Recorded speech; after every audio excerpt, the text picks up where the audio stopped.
Women's Day rally, and I think we should start with a bit of a slogan, don't you, just to get us in the mood? So when women's rights are under attack, what do we say? When women's rights are under attack, what do we do? Stand up, fight back. Once more. When women's rights are under attack, what do we do? Stand up, fight back. Yes, fantastic. Okay, so my name's Sam. I'm from Dorset, Palestine campaign in Dorset, and myself and Naira are going to be comparing this today. And in Palestine we've seen the devastation, destruction and relentless bombing and genocide that's taken place, and women have paid a very heavy price, seeing their families wiped out, their children killed, burned, amputations, very little anaesthetic, and really as a mum it's actually hard to comprehend their suffering and how they're coping, but still they resist, still they carry on, they fight against oppression, settler colonialism, sexism and racism, which is part of women's struggles worldwide, not only fighting oppression but the brutal system that we live in that it arises from. And we've got Trump in the White House threatening Palestinians with death. He also promotes vicious attacks on women's rights and women here and everywhere. And also, of course, you see women are in the forefront of every campaign and in the forefront of fighting against the World War I with the suffragettes for the votes for women like Sylvia Pankhurst. So we're here today to celebrate International Women's Day, which was coined actually in 1910 by a German socialist revolutionary called Clara Zetkin, who proposed it as a day of rage against the system and to highlight women's fighting for their rights in the workplaces against low pay and exploitation. And we're still doing the same today. So we have a great lineup of local women who are all going to speak for a few minutes, and we'll keep going until the rain comes, and also at the end of it we're going to have the Dorset Red Choir to come and sing for us. So I am Becky. I'm one of the co-chairs for Dorset Palestine Solidarity Campaign, as Sam said, and I am the branch secretary of Unison, and that covers local government workers, care workers, school workers across Dorset. So International Women's Day is a global day celebrating the achievements of women, but more importantly, the day also marks a call to action for accelerating women's equality. So despite being 2025, we still have massive gender inequality. We have a gendered pay gap, which currently is about 14% in the UK. We have a gender health gap. Now, I don't know if any of you know, but if you're a woman, you have a heart attack, you're 40% more likely to die than a man. And that's because the studies are all about men's symptoms, not women. We have gender-based violence, 3 women a week are murdered. We have sexual harassment in the workplace, gender pension pay gap, to name but a few. And through austerity, women have been hit the hardest. We have lower paid jobs, public services have been cut, and there's massive impacts on those with caring responsibilities. And actually we are seeing this currently in Dorset Council, where they are looking at implementing automated technology, and that will replace those in sort of business support and administrative roles, which are normally undertaken by women that are lower paid. But women have always and will continue to fight back. So we heard locally, women in Portland have fought against racism, standing in solidarity with refugees. In our union, Unison, where we have 1.3 million workers, 80% of those are women. And we've got an amazing campaign at the moment with our healthcare assistants, again the majority of women. And we've won back £110 million in back pay through Unison. And in America, we're seeing millions of women marching against Trump and his attack on women's productive rights. And in Palestine, again, where 70% of those killed in this genocide are women and children, the Palestinian women are at the forefront of fighting back, defending their families, homes and communities. And make no mistake, this is a war on women, and it has been. But what we will be doing is we'll be continuing to be here, and we will be continuing to fight back. Thank you.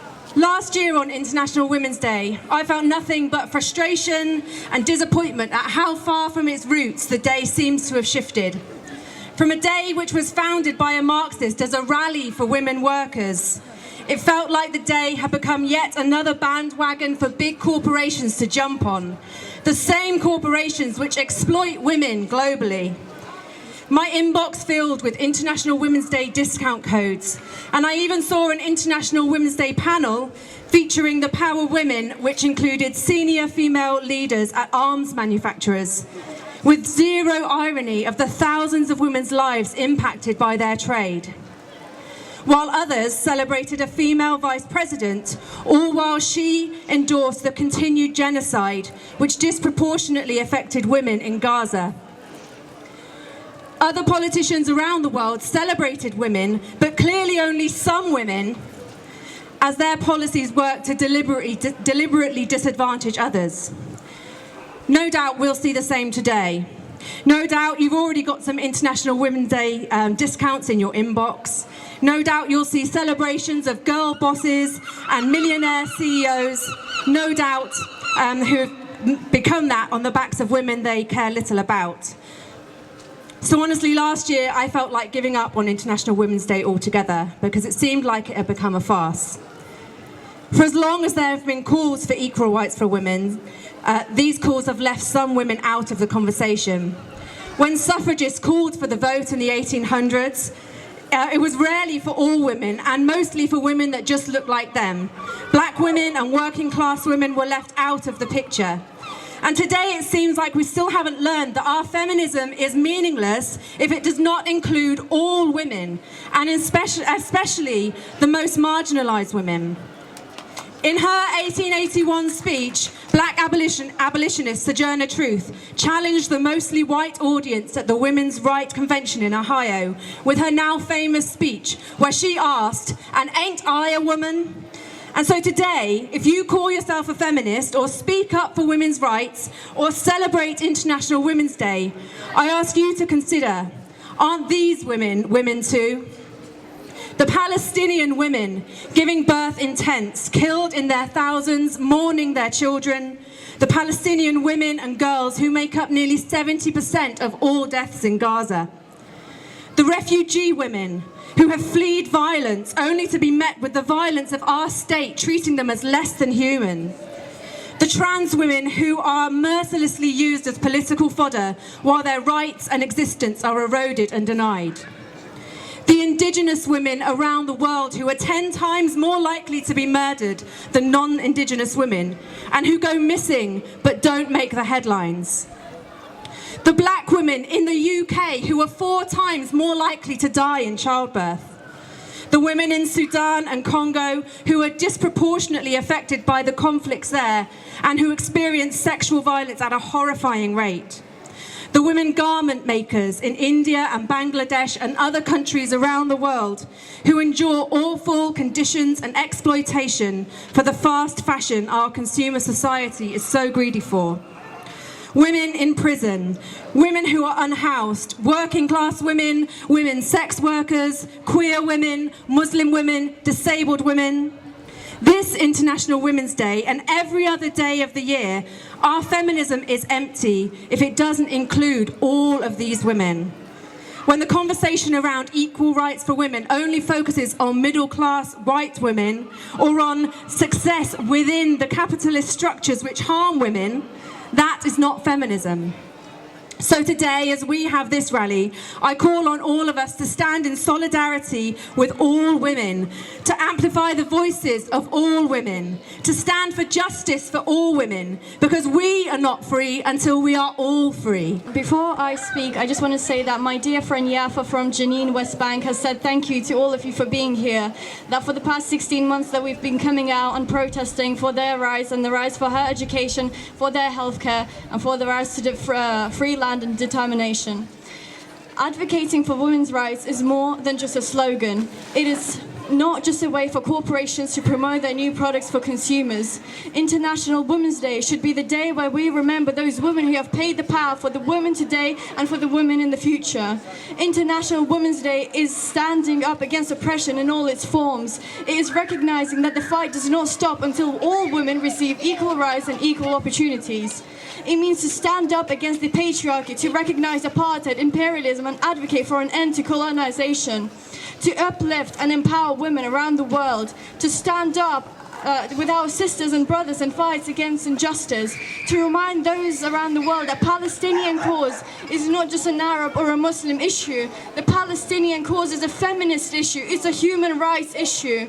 When your taxpayers' money is funding bombs, the bombs that fall on men, women and children, when this government talks about the solution of women's rights in other parts of the world, And they fund the genocide in Gaza, destroying universities, schools and hospitals, funding the bombing of homes and families displaced in tents.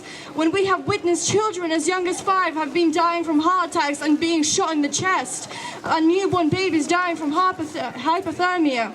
When women have been using tents as scraps for sanitary products, when pregnant women have been going through C-section without painkillers, when women who wondered what they would feed their children gathering animal food to feed their young, we must continue our fight. We must not forget about the indiscriminate slaughter of civilians that are happening not only in Palestine, but Sudan, Congo, and other parts of the world. We must keep showing up in our tens, hundreds and thousands, because in our thousands and our millions, we are all Palestinians. So do not be the person who forgets the past. Do not fall victim to historical amnesia. Educate yourself, educate the young generations about the struggles women have fought, about the battles they continue to fight, about the resilience they have shown. There is a famous saying, one apple fell and the world learned about the meaning of gravity. Millions of bodies have fallen, yet we still don't know the meaning of humanity. Do not be the ignorant individual who sees the atrocities committed by the Western governments and turns a blind eye. We should not be seeing statistics that say 10 children an hour undergo amputations without anesthesia, without painkillers. We should not see these numbers. We should act on them. Thank you. Free Palestine and happy International Women's Day! I just want to tell you about my mum, and I'll try not to be emotional. So my mum left Italy at the age of 21. She was a woman with no education. The only photograph of her as a child, in a studio, you know, where you wear your best clothes, she had no shoes. She was being groomed to stay at home and look after the old people. But she escaped a life of violence and grooming to expect nothing more. So that's what I'm of. At the age of just over 40, I bought my own house in my own name, and I thought of my mother and I thought of my grandmothers too, and that felt like a massive achievement for a woman from a working class background. Women. So I'm involved in a few campaigns, but what I do notice is, I've got to say, folks, I'm very sorry, guys, but the movers and shakers and the leaders of the groups that I'm involved in are mainly women. Stop Portland Waste Incinerator going to the High Court this week, driven by local women. So we must be proud of that. Save Portland Hospital and Defend Dorset NHS also went to the High Court, amongst other things, driven by Dorset women. And Portland Global Friendship Group, who stood against mainly men, I have to say, very racist men. We were 8 women who came together to do what we could for our vulnerable friends. So I'm proud to be a woman doing that. And I read today, when we liberate women, we liberate the world. I'm also a key climate campaigner who's currently very proud of her daughter on trial for standing in London on an 8-week trial against the government and the state, who are murdering people through the climate crisis. So I've been spending a lot of time at Isleworth Crown Court. And while I was there, somebody shared a poem with me, a very short poem, because the climate crisis for me kind of overrides it all, really. Well, it's part of it all. Oh God, I shouldn't have said that. Anyway, so I just want to read out this short poem because it meant a lot to me. So it's very short. It's 3:23 in the morning and I'm awake because my great-great-granddaughter won't let me sleep. My great-great-granddaughter asks me in dreams, "What did you do while the planet was plundered? What did you do when the earth was unraveling? Surely you did something when the seasons started failing, as the mammals, the reptiles, the birds and the insects were all dying? Did you fill the streets with protest when democracy was stolen? What did you do once you knew?" Thank you. I feel bad now because I've got mine on paper, everyone else has been using their phone. So, good afternoon everyone. It's an honour to stand here today on International Women's Day to talk about a topic that is so deeply close to my heart, education, and the vital role it plays in shaping the future of women, girls and society as a whole here in the UK and across the globe. Education is power. It is the key to unlocking doors of opportunity, breaking down barriers and building a brighter, more equitable future. But for too many women and girls, access to education remains a challenge, and the journey towards equality, sorry I'm shaking, is far from over. As we celebrate the achievements of women today, let us also shine a light on the areas where we still have much work to do. In the UK, we are fortunate to have made significant strides in ensuring that girls and women have the opportunity to access education from primary school to university. More women than ever are pursuing higher education, entering professions once dominated by men, and making lasting contributions to every sector. Yet we must not forget that progress has not been universal. Across the UK, we still see gaps in educational attainment based on gender, race, economic, socio-economic status, and even geographical locations. Studies show that girls from disadvantaged backgrounds are less likely to reach their full potential in school, and the experience of young women in the classroom is often still shaped by gendered expectations. Whether it's the subtle biases in how girls are treated in STEM subjects or the pressure they face to conform to traditional roles, we must challenge the systems that hinder their growth. Sorry, page turn. We also need to acknowledge the barriers women face in accessing education later in life. Many women, particularly mothers, face significant challenges in balancing education with family responsibilities, and adult education opportunities are still limited. We must create an environment where lifelong learning is not only possible but encouraged, where education is accessible for women of all stages of life. Today, we also remember that education is not just about academic achievement. It's about the broader lessons that empower women. We need to teach our girls to be confident, to lead, to question, and to speak up for what they believe in.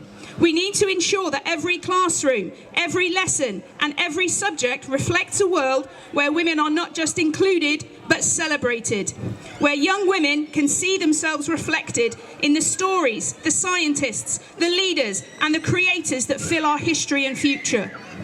It is crucial that we continue to push for reforms that make education truly accessible, diverse, and empowering. We must ensure that girls, regardless of background, have the resources, support, and encouragement they need to thrive. We must fight for policies that address the gender gap in education and create pathways for all women to achieve their dreams, whether it's in the classroom, the workplace, or beyond. As we stand here today, let us remember that education is not just a right, it is a weapon of change. It is a tool that will help dismantle the systems of oppression and inequality that still exist in our society. It is education that will allow the women of tomorrow to step into their power, to challenge the status quo, and to build a future where gender equality is not a distant dream, but a present reality.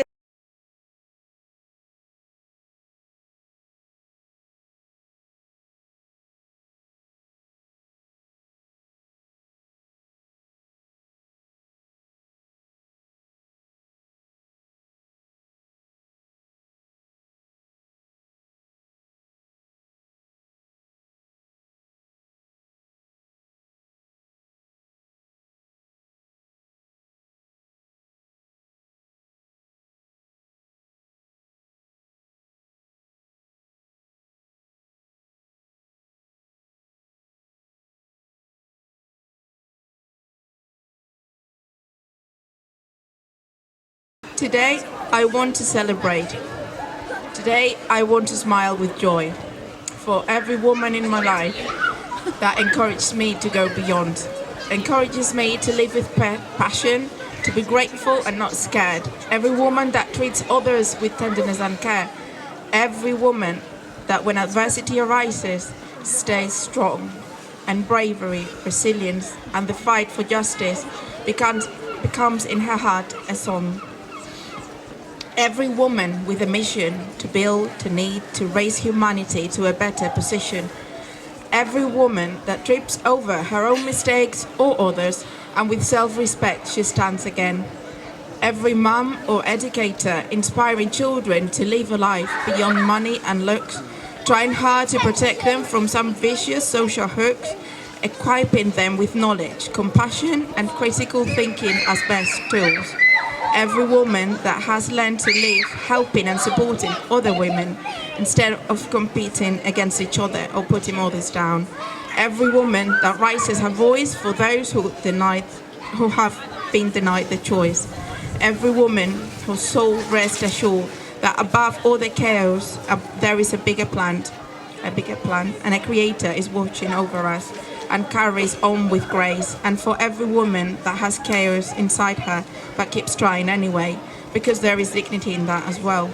Celebrate all women, their achievements, celebrate the falls, celebrate who you are, mind, body and soul.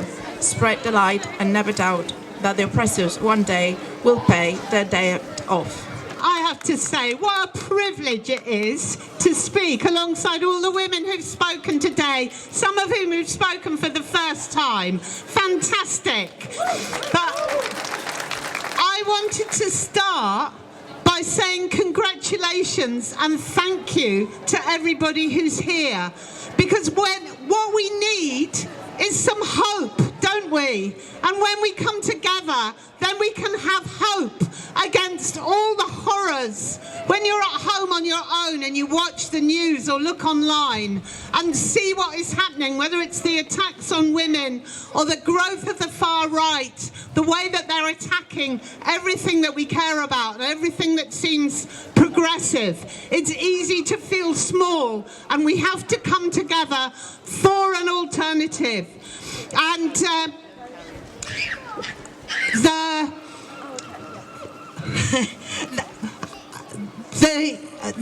it's having an impact, isn't it? It's having an impact. We stood here on a Stand Up to Racism stall just a few weeks ago, and there were people giving Nazi salutes in the street of Weymouth. There were young lads who were shouting in support of Tommy Robinson, a fascist. There were people, young lads with Nigel Farage, the racist, on their screensaver. And those people feel no hope and are looking to the far right to be the people to stand up against the establishment. And we have to have an alternative. Sadly, Keir Starmer and the Labour Party are not giving us any hope, are they? They are not giving that alternative. In fact, what are they promising? To spend money on more weapons, on war, where we've got hundreds of job cuts going in the council, our schools are being cut. They've given the go-ahead to the incinerator in Portland. It's a disgrace, and it's helping build the far right. So it's urgent for an alternative, and it's very exciting that the left have come together for a summit of resistance on March the 29th to demand real change. And we need that. Do sign up and come along and get involved, because we need an alternative. We need a network of people in every school, in every workplace where we live, who calls out the racists, who calls out the Andrew Tate supporters, who says Nigel Farage has got nothing, that is, you know, he's a rich businessman, he's not in our interests. We need that network, but we can't just call it out. We've got to give people hope, and we need more resistance. We need to be going to the High Court on Wednesday. Come along on the coach over the Portland incinerator. We've got to stop the cuts and support the teachers who are balloting for strike action. And we need a real political alternative, don't we? So do get involved. We've got an organising meeting on Thursday night. Come and sign up. But we have to remember, We are that alternative. We are the resistance. And you know, there are more of us than there are of them. And so when we come together, we are beginning to give that hope and give that possibility of real change. I'd like to really do a minute's silence, and I'd like to say why. I've got a number of people that have died, and I think I'll just read a few out. So I'd like to remember, obviously in particular, all the women that have died in Palestine, in Gaza, over the last year and a half, but in all wars around the world. But also Shireen Abu Akleh, a journalist in Gaza who was shot by Israelis. Cynthia Jarrett was an Afro-Caribbean woman who died from heart failure after police stormed her home after Broadwater Farm riots back in 1985, which I remember because I lived in London. 10 years ago, Nibraya in Delhi, who was gang raped on a bus and died of her injuries 2 weeks later. In 2021, in South London, Sarah Everard was raped and murdered by a policeman. And in 2023, Brianna Gay, a 16-year-old transgender girl, was murdered in a premeditated attack in Cheshire. For the 10th year running, the MP Jess Phillips has marked International Women's Day by standing in the House of Commons and reading the names of every woman killed by a man in the UK in the last 12 months. It took Jess Phillips 4 minutes to name them all. That should horrify us all. However, the reality is that it wouldn't take minutes to name all the women murdered in Palestine. It would take hours. I'm forced to wonder how many working days would it take Jess Phillips to name all of the women murdered by the Israeli occupation soldiers in the last 12 months alone. And then I wonder, if I was shot by an Israeli, would Jess Phillips read my name? Or, if under those circumstances, would I not be British enough? My murder, I assume, would be classed as a casualty of war. A war the government supports and profits from as it continues to provide the weapons that facilitate the mass murder of women. Not the murder of 95 women, but the murder of tens of thousands of women, only adding insult to that by also murdering their children. It's a special act of violence to wipe out entire bloodlines. And when I say I wonder, I don't really wonder because I already know. People like me, British but not British, American but not American, have already been shot to death many, many, many times over by the Israeli occupation forces. One of the most prominent murders is that of Shireen Abu Akleh, a highly educated, eloquent woman, a journalist, a Palestinian icon, and by accident of birth, a Palestinian American. She was shot in the head in broad daylight by an Israeli. The response: we had the usual. The Israelis said they didn't do it. Followed a few weeks later by, the Israelis are investigating themselves. Followed by, maybe the Israelis did do it. Followed by, the Israelis did it, but they say they are sorry. Women aren't taking apologies anymore. Shireen lives on through our words, through our thoughts, and if you go to Palestine, you will also see her living on through a giant mural of her painted on the apartheid wall. When I think of Shireen, there's only one way for us and other women to honour her murder, and that is to bring the apartheid wall with her mural on it down. On International Women's Day, stand with women murdered by the Israeli occupation forces. Stand with Palestine. My name is Eliza. I'm from the London Alliance for Women's Liberation, and I was one of the organisers of the Women's March in London that happened on the 18th of January. Around 3,000 people marched demanding reproductive rights, an end to violence against women, and against Trump and his second term, which has already seen a devastating rollback on the rights of migrants with mass deportations and the rights of trans people with transphobic executive orders. But we also marched in solidarity with women's rights internationally. For women in Palestine, in Sudan, in Congo, in Iran and Afghanistan, the fight is not just for women's liberation, but for national liberation. We must fight against imperialism and the deep scars of colonialism. In Palestine, from the Intifada against the British Empire in the 1930s, to the struggles of the 1960s, to the First Intifada, the Second Intifada, to today, women have been a leading role in the resistance. To win liberation for Palestine, we need a revolt across the Middle East against imperialism, against Israel and the regimes in the region, and to change society. We saw that possibility in the Arab Spring of 2011, and women played a leading role in those revolutions too. In Egypt, a young revolutionary woman, Gigi Ibrahim, described women's role in the revolt. She said, "Women were part of all the day-to-day organisation in Tahrir Square. We marched and fought the police. We faced tear gas and bullets. Women ran checkpoints, acted as messengers and threw rocks at attackers." And that revolution showed the possibility of challenging sexist ideas in wider society too, with women saying they felt safe on the streets for the first time. In this country too, it is young Muslim women who have led the Palestine solidarity movement. And that has been a blow against Islamophobic ideas. It's enraged the far right and fascists to see Muslims, and in particular Muslim women, confident in the streets. In Britain, we face huge challenges. We know that austerity impacts women, with over 170,000 women sacked for getting pregnant. Women are a third more likely to be on 0-hour contracts and to stay on them for more than a year. But the Labour government is committed to more austerity.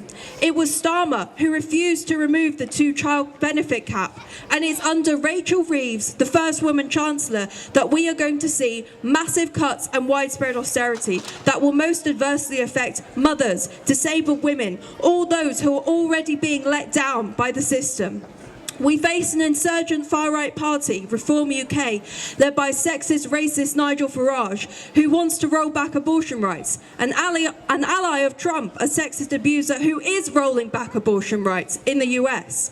But we have a history of fighting back, from the trade unions fighting for abortion rights in the 1970s, where millions of working class men and women united to defeat attacks on the right to abortion, to now, where trade unionists lead passing motions against transphobia, attacks on pregnant women, and against racist discrimination at work.